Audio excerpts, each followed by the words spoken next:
Hello and welcome to the first bulb log video with diary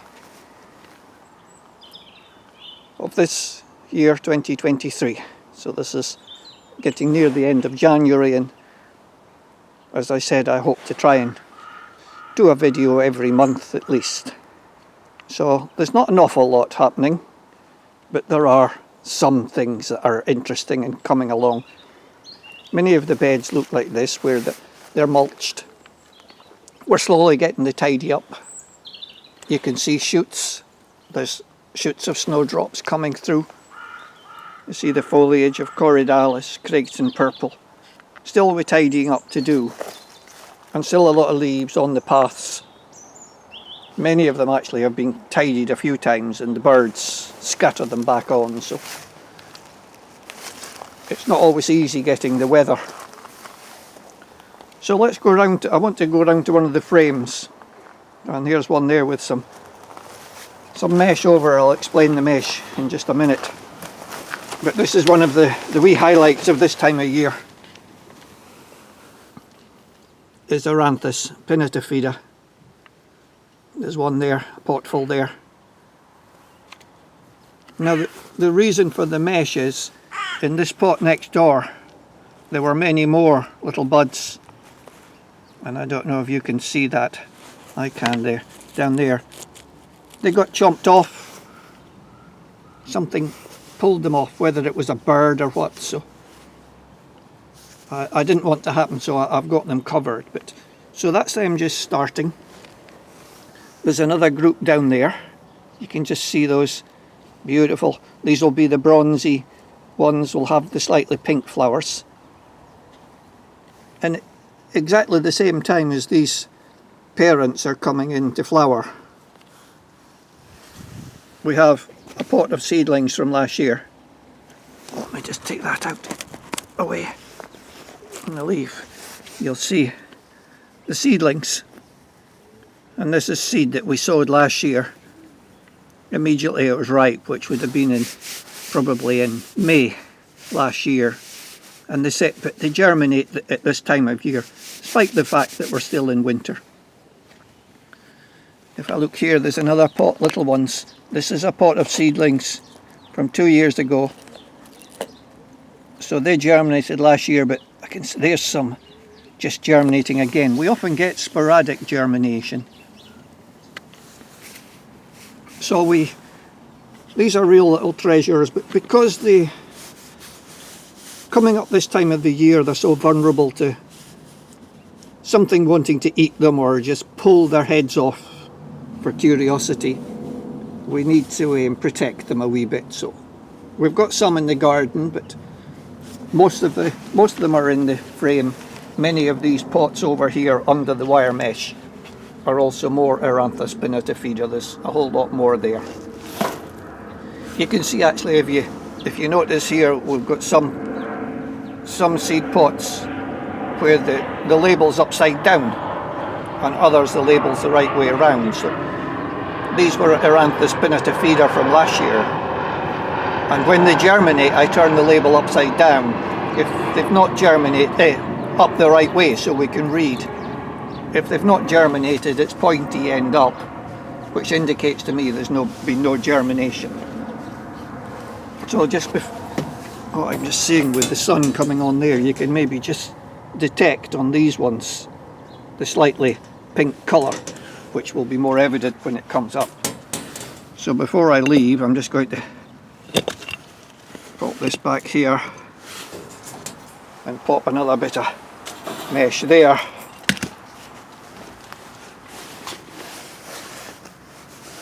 So that doesn't get eaten or pulled off.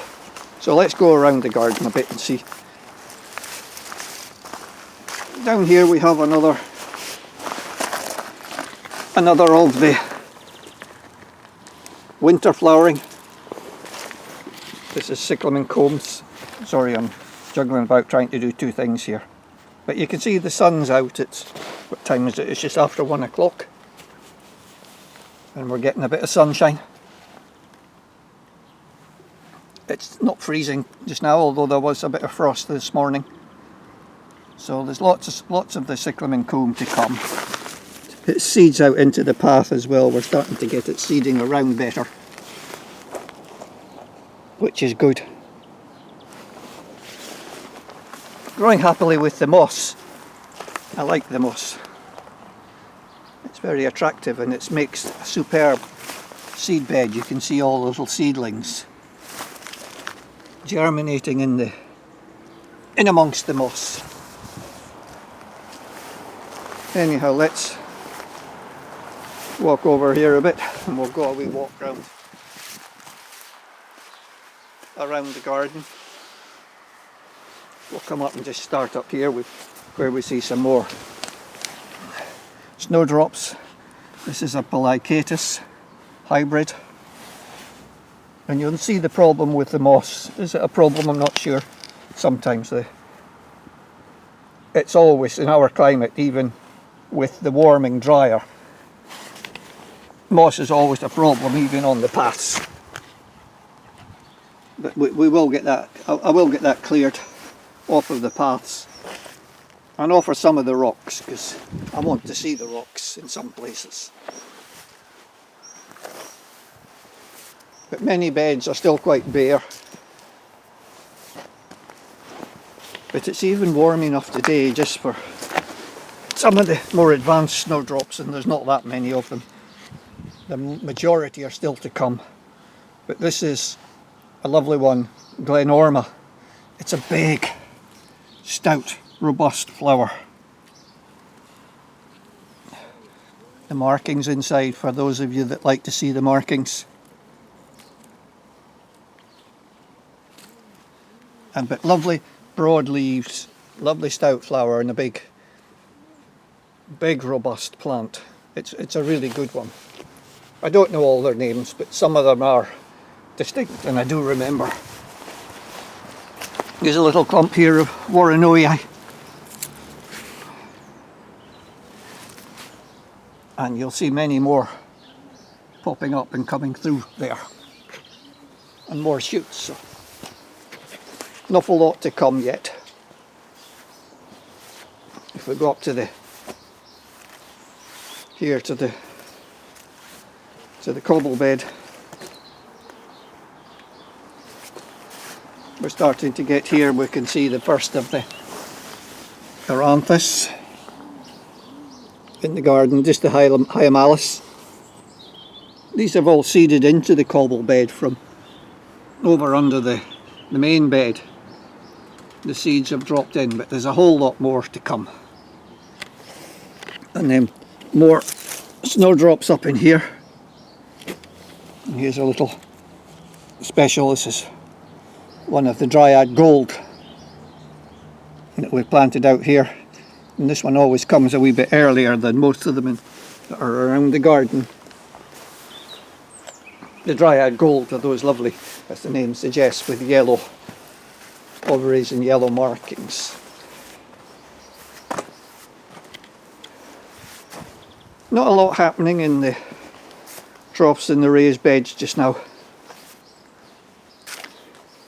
Still a lot to tidying up to do here as well, but it's not always easy with we've not had a lot of dry weather. It's much more difficult to tidy the leaves off when they're very wet. But we will get them. And when it has been dry, it's tended to be frosty and they've been frozen to the ground. So just look around the erythronium frames. Of course, there's nothing coming through. I'm looking expectantly. I wouldn't expect anything in the way of erythroniums. If I come around here, we've got, let's see here, some iris. These will be Iris Catherine Hodgkins. Very, very prominent shoots and buds. They'll pop up. There's quite a lot of them here that managed to infiltrate into the erythronium bed. I can see them all over the place. But it's good because it gives us something to flower earlier. And the bulb bed, again well mulched. And a lot more snowdrops here out. Some of these are some of the earliest ones that we do have.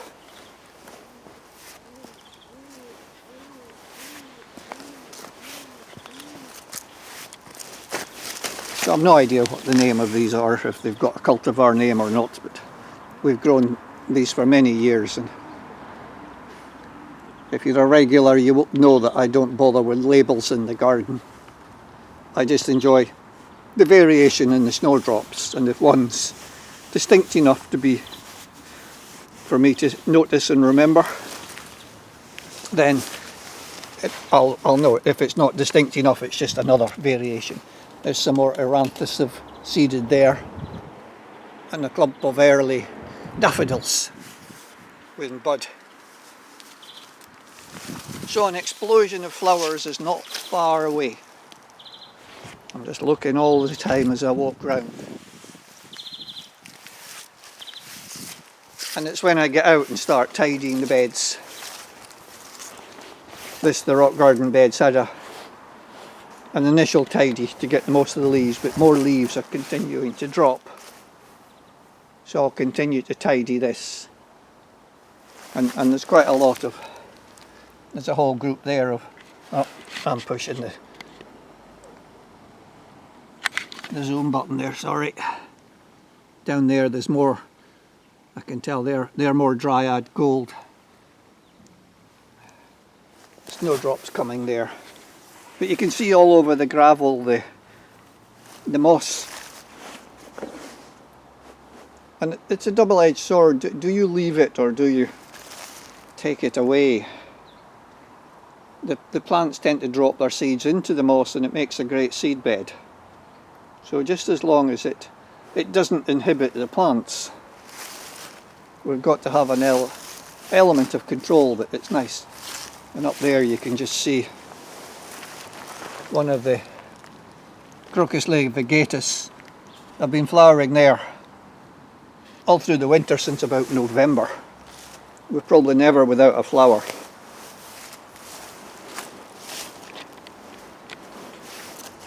But again, the paths have had a rudimentary tidy up, but the main tidy up still to come. Plenty of time for that, we'll get going as the days get a bit warmer and we can work out and it gets drier. I like the mulches, you know. I like to leave a wild garden because it's nature's way, but also it's the way for the birds, they forage. You know, they throw all the mulch about. You can see how they've been digging and poking, and they don't just do it to annoy me. They're doing it because they're finding food down there. It's a very good habitat for the birds as well as for the plants.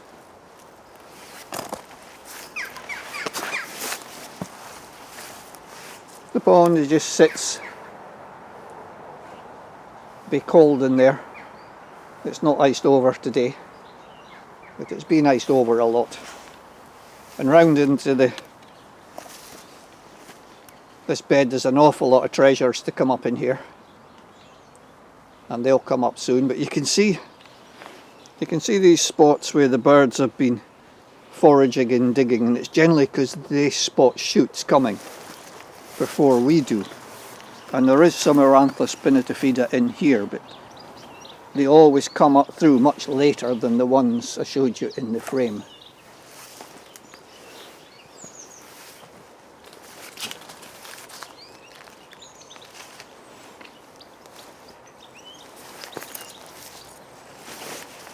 There we have the other beds up here. We can look. Some ferns I haven't taken the fronds off yet. I will do. I like to leave them if they look good.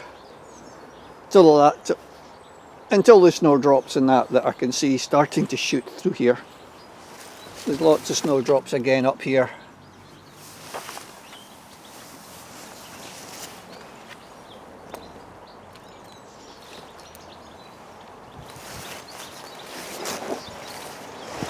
So in a way it's just, this is very typical of what we're seeing. Not a lot of interest in the way of flowers in that, but the expectation, the anticipation of finding a shoot, and then the buds, and then the flowers to come. So I suspect by the time I do February's video, there'll be an awful lot more to show you and share, but a group here of crocus, masses and masses of crocus seeding around out from the parent.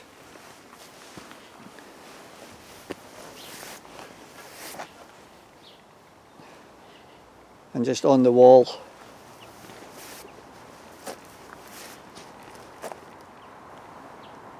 you can see very clearly the aberlias and that growing in the wall. And I've been extending them. I took some off and just, that's a plant I just planted last week with a Ramonda or two there and a few more herbarias. So we're just getting these out and spread around the, more spread around the wall.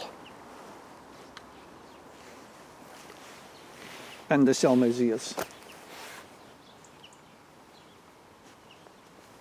Always there. Here's a well chewed rhododendron that's seeding around. We allow things to seed around, but I suspect that rhododendron can't be left to seed there. But just reminds me of how they seed. This is here's a rhododendron that self-seeded in here. It seeded into the moss on the rock. And I suspect the roots have got down into the ground as well, followed the moss and gone down. So we have a number of little rhododendrons seeded into the walls. So I think I will leave it here, because there's nothing more I can really share with you. It's just the garden in January. There's nothing. It's in between, as I say. It's still scruffy, still a lot of stuff to tidy, still a lot of leaves to get away. But the promise of all these plants and shoots appearing everywhere. So shoots of, I was going to say shoots of spring, but shoots of the late winter, February into March, before we hit the spring. And so thanks for being with me again, and I'll see you again next month. Bye for now.